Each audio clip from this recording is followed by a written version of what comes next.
No matter what style of music you play, every saxophonist needs to be familiar with the concept of voicing. Voicing refers to the internal aspects of saxophone playing. Specifically, we're talking about our throat muscles, the shape of our oral cavity, and the movement of our tongue.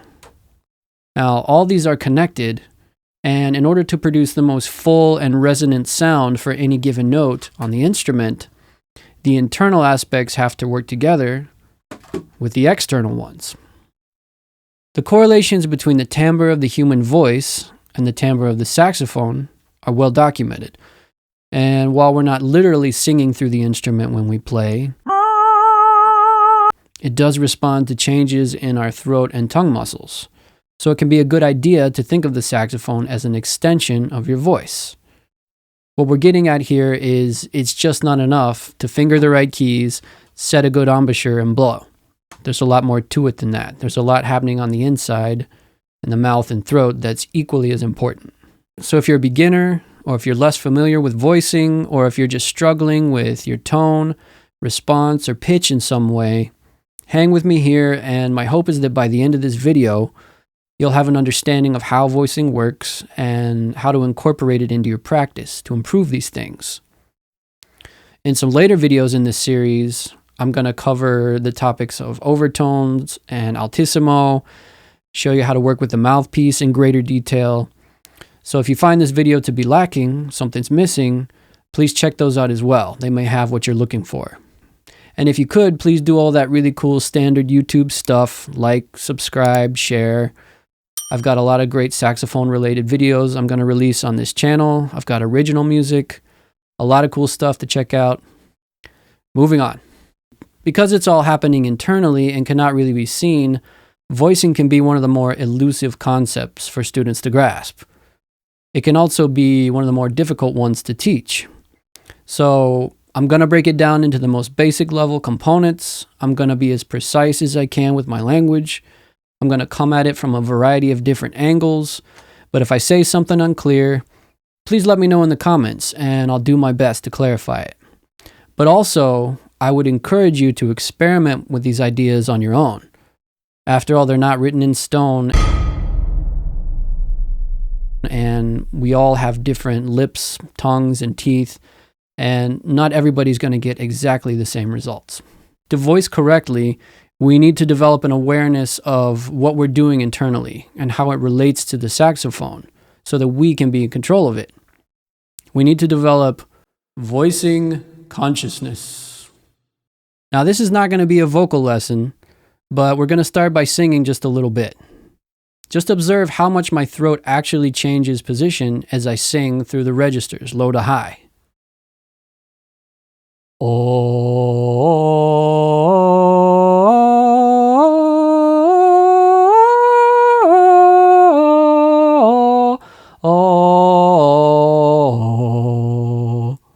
All right, now try this yourself at home. Either put your hand right here and feel what's happening, or take a look in the mirror and just observe what happens. It does help you develop a kind of kinesthetic awareness of the muscles you need to use to manipulate an airstream. Also, if you play jazz or blues, a lot of what those players are doing involves mimicking the human lyrical connection to the history of that music. We're talking everything from tone to vibrato, inflections, glissandos, scooping, bending, growling, the list goes on.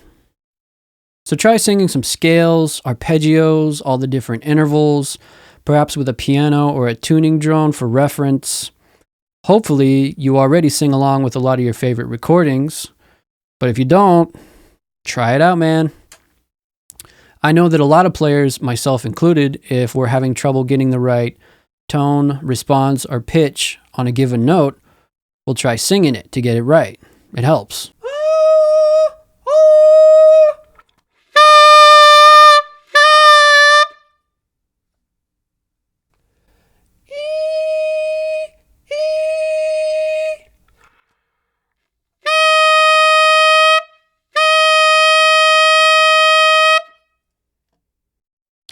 Singing is just a nice sort of generalized way to start thinking about voicing and to become aware of the muscles used in the process and how they coordinate.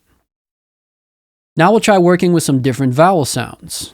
So with a relaxed open throat position, try alternating between ah and e, slurring back and forth a few times, like this. Ah, ee, ah, ee, ah, ee, ah, ee. Now as you're doing this, pay very close attention to your tongue, specifically which part of your tongue is moving. It's not the tip, it's more the middle to the back part of the tongue. It's going like this. Ah, e, right? Ah is this, kind of flat, and as you move to e, it creates this kind of downward incline. This is changing both the speed and the direction of the air.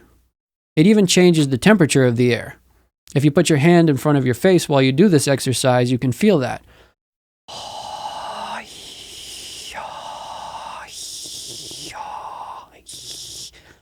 Very interesting. Now try alternating ah to e with your mouthpiece in and your embouchure set, blowing ah to e, moving your tongue.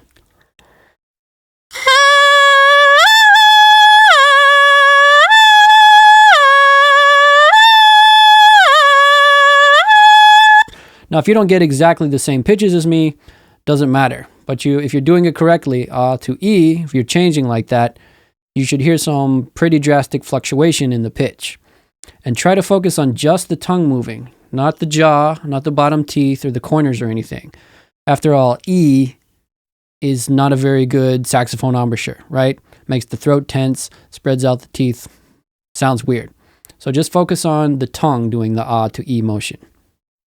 Now, if you're a classical player, you may have more of an oo embouchure with the corners drawn in, the bottom lip rolled over the teeth more. And if you're a jazz player, you may have more of a neutral or relaxed embouchure, slightly more relaxed corners, the bottom lip out. Or it could be something different or something in between one of those.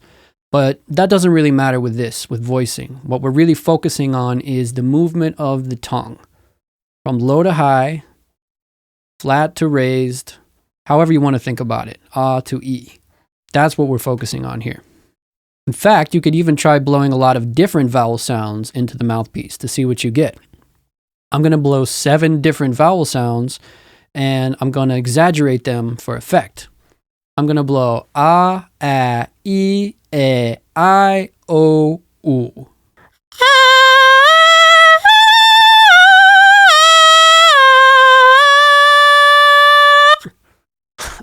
Just add a little vibrato and it kind of sounds like Gizmo from the Gremlins, right? You know what I mean?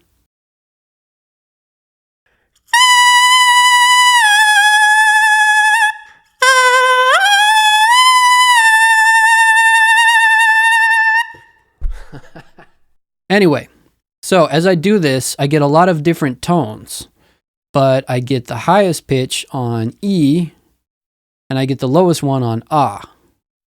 Now I'm going to demonstrate with the saxophone. This is going to be an octave key G. I'm going to play the same vowel sounds. Ah, e, I, o, u, in that order.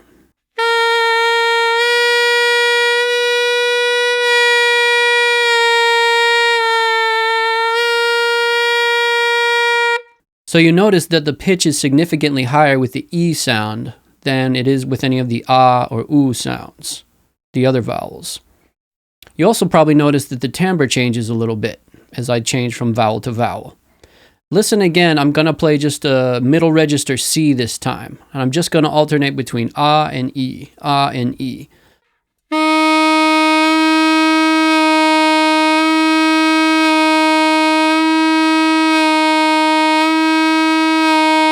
This demonstrates how significantly the saxophone responds to changes of our tongue position, not just with regards to pitch, but also to timbre.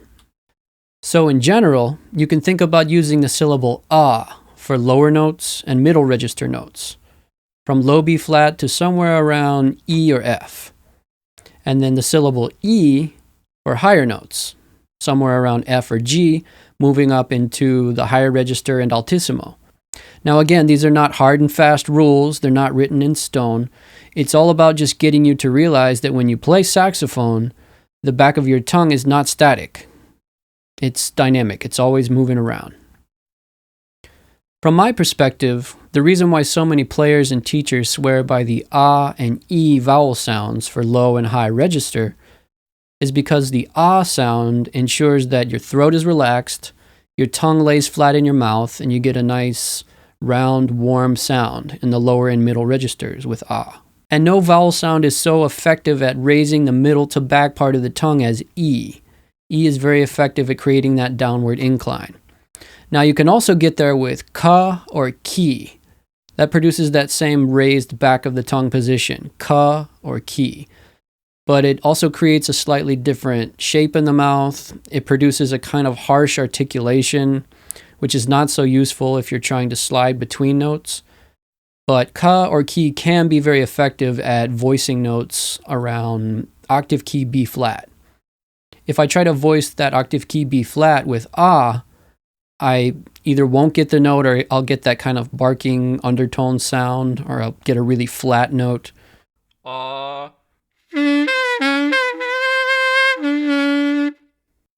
But if I voice the same B flat with ka or ki, it pops right out with a nice sound.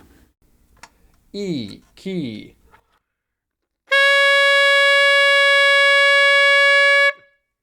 So the guiding point here is, if you want to play notes in the upper register and you want them to come out in tune and with a good sound, you need that raised back of the tongue position.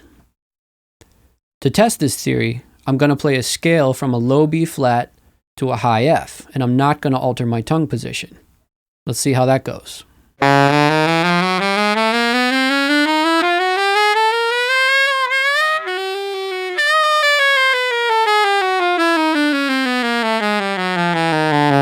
So as you can hear, that doesn't work.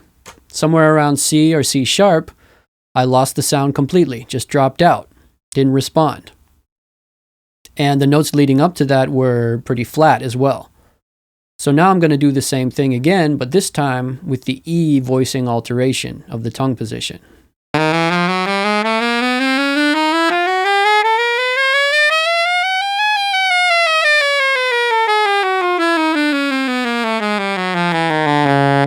Works like a charm. As you're going up, you just slide the back of that tongue up a few centimeters, and there it is. Now, could I just bite down really hard and apply a lot of pressure from my bottom lip into the reed to get those high notes out? Sure, yeah, you could do that. And a lot of younger or inexperienced players do that because it works. The notes do come out. The problem is they come out sounding really sharp, pinched, thin, just with a bad sound in general.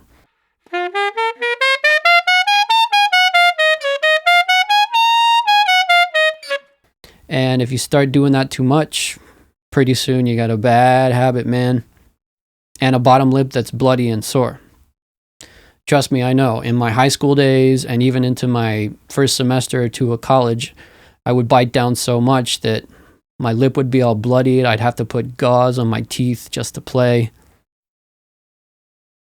No good. So again, ah and e are not the only vowel sounds we can use to think about voicing. They're just two very accessible ones, and they're good jumping off points to start thinking about register change.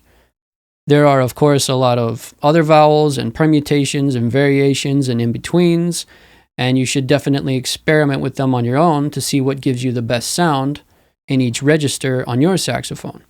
In fact, we don't even really want to be thinking about vowels while we play. I'm not on a gig or at a concert going ah, e, I, o as I play. It's just that since we use vowels so much in everyday speech, they're an effective way to start thinking about voicing and how to change the throat and tongue muscles. It's a muscle memory thing, really. We just want to practice these in such a way that they kind of become a background mental application that just runs, that you just do. Just as when I think of the note F, my fingers snap to that position, right? Well, we want to do the same thing with our tongue position and our throat muscles. We want to think a note and bam, they just lock into position, ready to go to give you the best sound for any given note. Does that make sense? I hope it does. I kind of went off on a tangent there. Let's move ahead. You can get a lot of different tone colors on your saxophone by using different vowel sounds. For example, let's say I'm playing a tune and it's kind of a modal, heavy, intense, edgy sort of tune. And I find myself in a Kenny Garrett sort of mood. And I want that more trebly, throaty kind of alto sound that he gets. Well, if I think the syllable ah on a low D, that's not quite going to do it. But if I think ah or something like that, it's going to get me a lot closer to what I want to hear. Or let's say I'm playing a ballad in the low register and I want a kind of Ben Webster, warm, fuzzy, subtone, foo-foo kind of sound. Well, if I think the syllable vo, down there on my lower notes, that's going to get me there. That's going to give me the sound I want.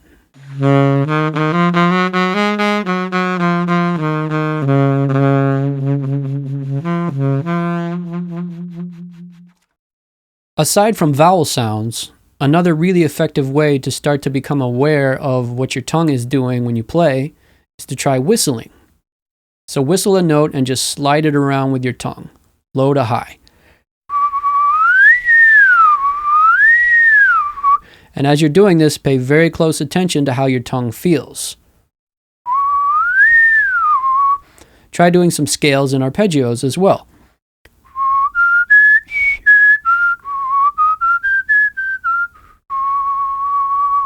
To me, whistling is especially useful when you're trying to figure out upper register voicings and altissimo voicings. Because whistling and altissimo are kind of in the same tessitura.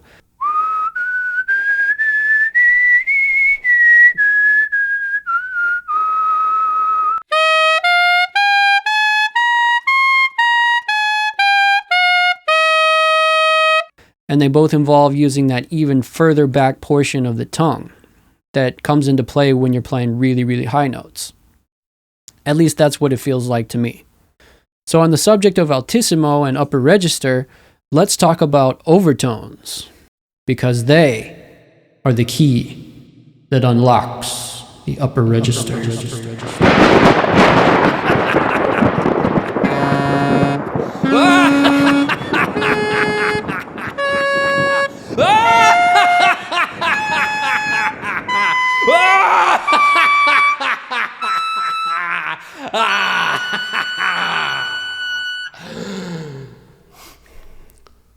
No, but for real, if you want to play altissimo well, you have to play overtones first.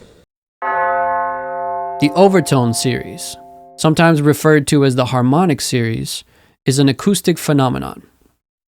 If I play any note on the saxophone, or any instrument, let's say a low B flat, we call that B flat the fundamental.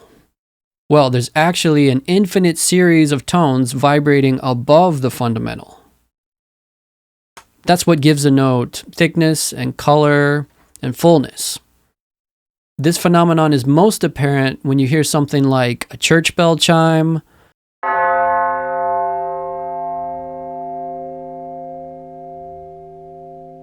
or if you go hit the lowest note on a piano, and you can hear all those different frequencies vibrating above the fundamental.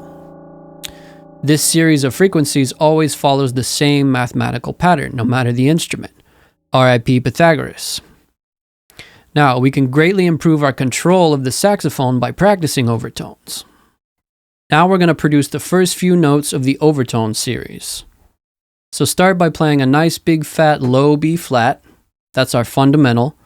Hold on to that low B flat fingering, and using your voicing, you're going to produce the overtones that naturally sound above the fundamental, which are a B flat above the low note, the F above that, the B flat above that.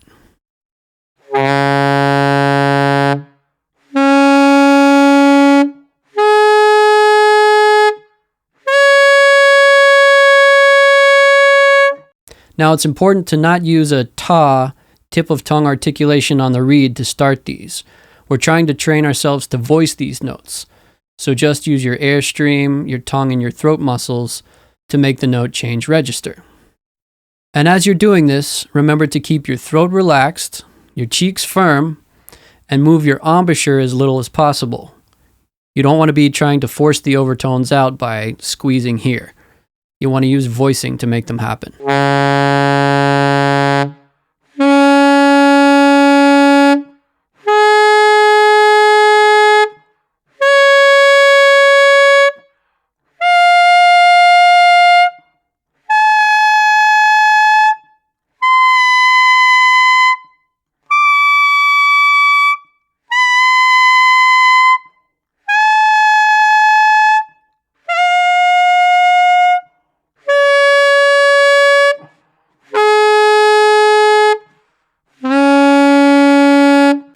So to accomplish that, I'm thinking the syllable ha for the low and middle register. So for that low B flat fundamental and the B flat above it, I'm thinking ha.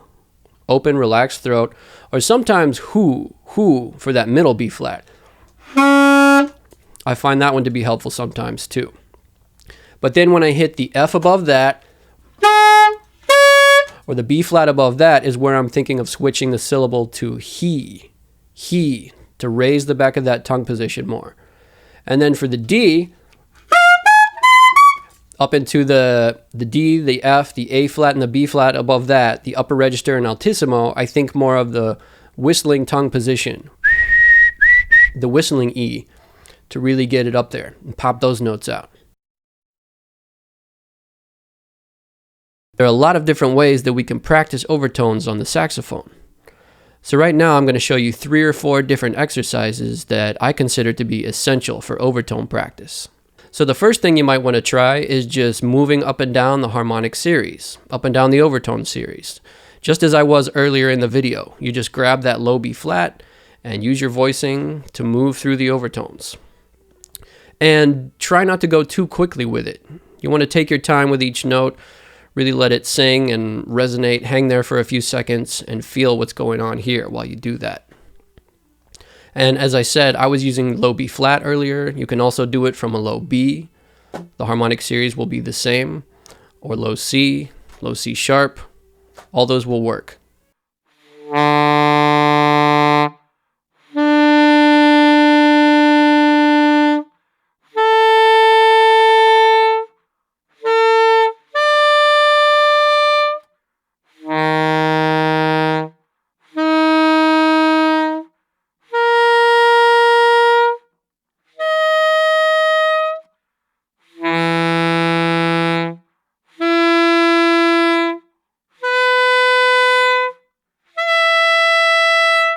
And as you're playing through the Overtone series, really try and utilize what Sigurd Rascher referred to as tone imagination. Now that's just what it sounds like. You try and imagine the tone, really sing it and hear it in your mind before you play it. That's a really, really great tool for helping to develop muscle memory.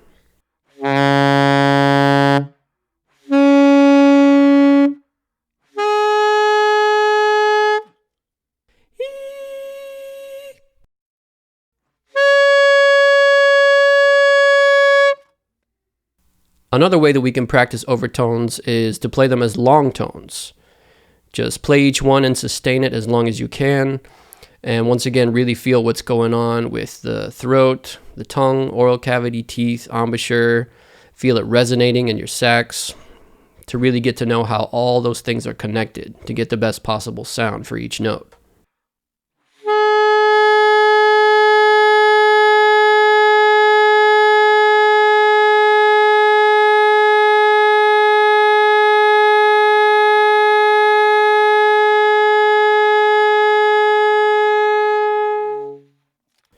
You can also try just alternating between a couple different overtones. Maybe pick the register that gives you the most trouble and just go back and forth between a couple different notes.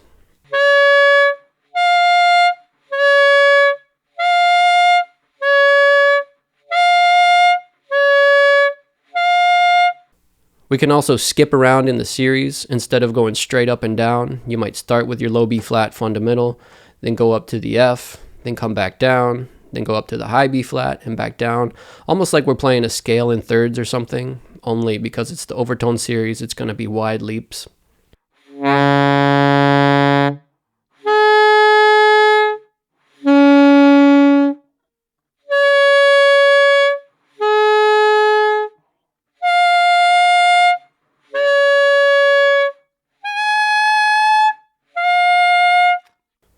If you can think of a melody or just a piece of a melody that uses arpeggios, you can play around with that. That can be fun and a little bit more melodic.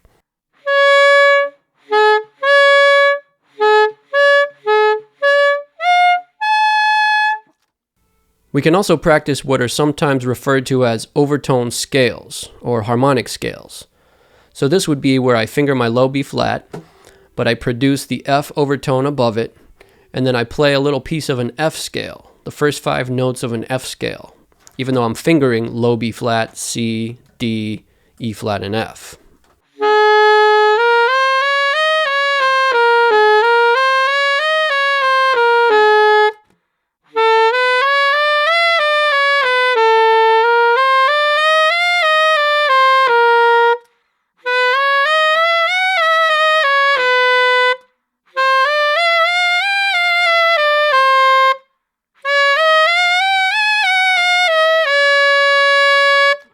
Overtone scales.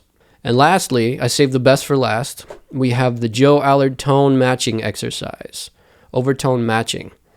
This is, in my opinion, the best exercise with overtones you can do for developing your tone, your sound, especially in the upper register. So the way this exercise works is you play an overtone, and as you're sustaining it, you really focus in on the resonance, the thickness, and the warmth that you get, and that you can only get by playing a note as an overtone. And then you use that sound as a model, and you go to the standard fingering for the same pitch. And as you're playing the standard fingering, you try to match your sound to the tone that you got with the overtone.